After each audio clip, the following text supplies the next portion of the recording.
अपने सपनों की आशिया को दे एक नई पहचान माँ भवानी डेकोर प्राइवेट लिमिटेड के साथ, जो है ऑथराइज्ड डिस्ट्रीब्यूटर ऑफ कजारिया।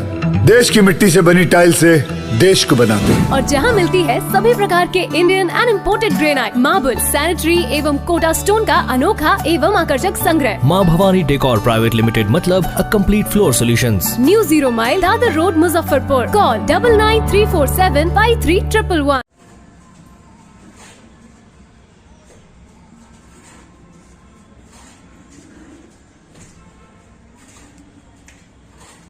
चौहत्तरवां गणतंत्र दिवस भी है, सरस्वती पूजा भी है। आज के दिन मतलब कि जो है से चरक पंचकर्म सेंटर का उद्घाटन किनके द्वारा करवाए हैं वो होता है। हमारे आयुष के डीआईएमओ होते हैं। जिस तरह से एलोपैथ में सिविल सर्जन होते हैं जिला के हेड, उस तरह से हमारे आयुष में वो डीआईएमओ होते हैं जो आयुष के जिला में हेड होते हैं।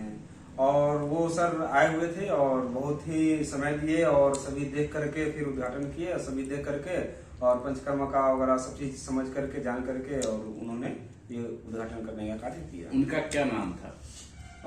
उनका नाम जो है मैं मिस कर रहा हूँ, ठीक है, 1 मिनट कर जाएगा, बोल दिया ना नाम बताया गया है, स्वस्थ वृत्त आचरण बताया गया है। ये सब करने से एकदम नॉर्मल डिलीवरी होगा। लेकिन आज की महिलाएं ये सब करती कहाँ हैं? बताइएगा तो वो उसको लगेगा ये गांव देहाती वाला बात बता रहा है, तो मतलब मॉडर्न में जाइए, वो आधुनिक चिकित्सा बताएगा, टैबलेट खाइए, आराम करिए, तो आराम करिए तो फिर पेट चिराएगा।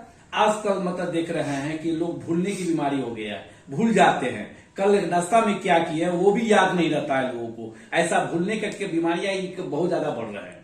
इसलिए कि अब किसी कुछ भी करना है मोबाइल उठाए कर लिए। किसी का नंबर भी आज लोगों को याद नहीं रहता है। पहले क्या था, 100 अंक के 10 अंक के 20 अंक के लोगों को मुंह जबानी ओठस्थ रहते थे, कंठस्थ जिसको बोला जाता था। ओठ पे मतलब रहती थी कि हाँ ये कंठस्थ है तो हमारे ओठ पे, जैसे ही कोई पूछेगा हम उसका जवाब दे देंगे। लेकिन आज कुछ भी है तो मोबाइल में सर्च करते हैं। हम पढ़ते नहीं है, हम अध्ययन नहीं करते हैं, हम मोबाइल में सर्च करते हैं। जब हम अध्ययन नहीं करेंगे, मोबाइल पर डिपेंड हो जाएंगे, तब तो वो समस्या आएगी। समस्या आएगी। उस युवाओं पीढ़ी से क्या मतलब कि अपील करना चाहते हैं जो नशीला की तरफ मतलब कि जा रहा है? आप लोग भी जागरूकता करते हैं, सरकार भी जागरूकता करते हैं कि नशीला पदार्थ न खाएं, जिसे अपने शरीर को बर्बाद न करें, और तरह तरह के मतलब कि जो है जागरूकता आप लोग करते रहते हैं। तो उन युवाओं से खासकर अपील क्या करना चाहते हैं?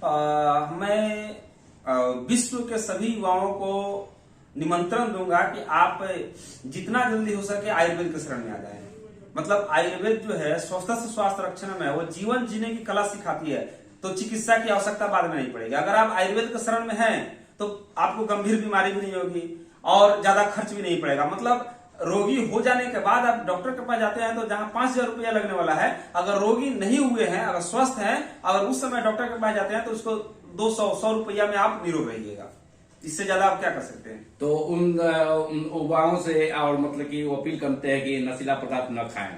बिल्कुल, वो तो करना ही नहीं चाहिए। मैंने क्या बोला है, आयुर्वेद के गाइडलाइन में आए। आयुर्वेद के जब गाइडलाइन में आ जाएंगे, आयुर्वेद के शरण में आ जाएंगे तो जीवन जीने की कला है। क्या नशीला जो पदार्थ खाते हैं उनके इलाज है? कैसे जीना है, कैसे खाना है, कैसे रहना है, कैसे सोना है, क्या पीना है, क्या खाना है, ये सब चीज आयुर्वेद सिखाता है। छुड़ाने का दवा है, सब चीज है आयुर्वेद में, सब चीज है। वो दिनचर्या, ऋतुचर्या, टाइम टू टाइम वो सब चीज फॉलो कराने पे हम लोग सिरोधारा वगैरह करके वो मेंटल ये डाइवर्ट करके और वो नशीला पदार्थ छुड़ा सकते हैं। आज जो है से गणतंत्र दिवस है, सरस्वती पूजा, क्या आप अपनी ओर से शुभकामना देना चाहते हैं? गणतंत्र दिवस पे सभी को शुभकामनाएं दूंगा और कहूंगा कि हाँ, भारत की प्रभुता संप्रभुता बचाए रखने के लिए आयुर्वेद चिकित्सा पद्धति अपनाइए। क्योंकि एलोपैथ जो है वो लाखों करोड़ों का खेल है और उसमें आप जाएंगे तो सर्विसिंग कराते हैं। तो हम मानव शरीर का भी उसी तरह से सर्विसिंग करते हैं। एक बार सर्विसिंग हो जाने के बाद आप 2 साल, 4 साल, 5 साल तक एकदम निरोगी काया लेकर के घूमते रहेंगे। और सरस्वती पूजा पे सभी छात्रों को मैं संदेश देना चाहूंगा कि हाँ, पढ़ाई करिए। वैद्य पवन कुमार, संचालक, Charak Panchakarma centre, multi speciality Ayurveda clinic. Mobile 9798636871 में क्या राज्य में, देश में हम लोग अभियान चला भी रहे हैं इसका अलग से, कि हाँ लोग जागरूक हों कि कैसे जीना है। आयुर्वेद जो है हमारा, अगर आयुर्वेद को कहेंगे आयुर्वेद क्या है, तो एक लाइन में हम बताएंगे कि आयुर्वेद जो है जीवन जीने की कला है। मतलब जीवन जीने की सीख देती है आयुर्वेद। चिकित्सा तो अलग चीज है, लेकिन यह जीवन जीने का सीख देता है। अगर जिसको जीवन जीने का सीख हो गया उसे रोग ही नहीं होगा। हमारे आयुर्वेद में कहा भी गया है, स्वस्थ से स्वास्थ्य रक्षणम आतुरस्य से विकार प्रशमनम च, यानी कि पहले स्वस्थ व्यक्तियों के स्वास्थ्य की रक्षा करें, यानी कि ऐसा उपाय कर दें कि वो उसे रोग हो ही नहीं। जब रोग होगा ही नहीं तो मतलब रोगी बनने की आवश्यकता ही नहीं पड़ती है। अभी देख रहे हैं कि लोगों को मतलब कि जो है से ओवर वेट ज्यादा हो रहे हैं, खासकर महिलाओं में भी देख रहे हैं बहुत सा अधिक मतलब कि मोटापा बढ़ रहा है और उसका कोई मतलब कि इलाज नहीं हो पा रहा है। लोग को कह रहा है कि भाई बहुत सा दवाई खाएं, नहीं ठीक हो रहा है। क्या आयुर्वेद में इसका ट्रीटमेंट है? मैं आपसे एक चीज पूछना चाहूंगा। आप हम लोग से बहुत एज में अधिक हैं। आप किस समय में, जब आप हम लोग के समय में रहे होंगे तो आपके गांव में प्रत्येक मोहल्ले में, गांव के अलग अलग एरिया में पहलवान हुआ करते होंगे, लेकिन आज एक भी पहलवान गांव में नहीं मिलते हैं। मतलब फिजिकल वर्क हम नहीं कर पा रहे हैं। केवल जो है हमको ऐसो आराम चाहिए। हमको क्या है, अगर पानी मिलना है तो नल खोल के चापाकल नहीं चलाएंगे। तो जैसे जैसे हम फिजिकल एक्टिविटी कम करेंगे हमारे शरीर की मोटापा बढ़ेगी, फैट चर्बी बढ़ेगा हमारे शरीर में, चर्बी बढ़ेगा तो बीपी बढ़ेगा, शुगर बढ़ेगा, मतलब तरह तरह के ऊपर लीवर खराब हो जाएगा।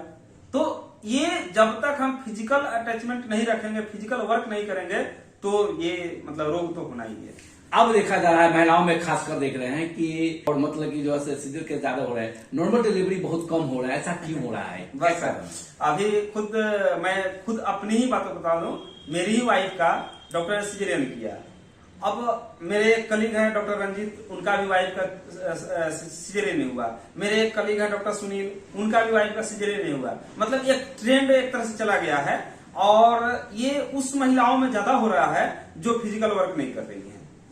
गर्भावस्था में आते ही बेड रेस्ट, हमको आराम चाहिए, बस वो आराम जो है ना हराम हो रहा है और वो पेट चिरा जा रहा है। तो महिला चिकित्सक का कहना हुआ कि हम लोग बताते हैं कि काम धाम करो, सब चीज करो, सारा चीज नहीं करता, दर्द नहीं सह पाती है, जिसके कारण से कहती है कि नहीं सीजन केस कर दीजिए। वही तो मैं बोला कि आराम चाहिए, मतलब हमें कष्ट नहीं चाहिए। जब तक हम अपने शरीर को कष्ट नहीं देंगे तो हमारा शरीर मजबूत नहीं होगा, हमारा रोग प्रतिरोधक क्षमता नहीं बढ़ेगा। हम कष्ट सहते सहते हम ज्यादा कष्ट सहने लायक बन जाएंगे तो हमें ऑपरेशन नहीं करना पड़ेगा। दर्द जो प्रसव के समय जो पीड़ा होती है वो पीड़ा सहने में आज की महिलाएं जो है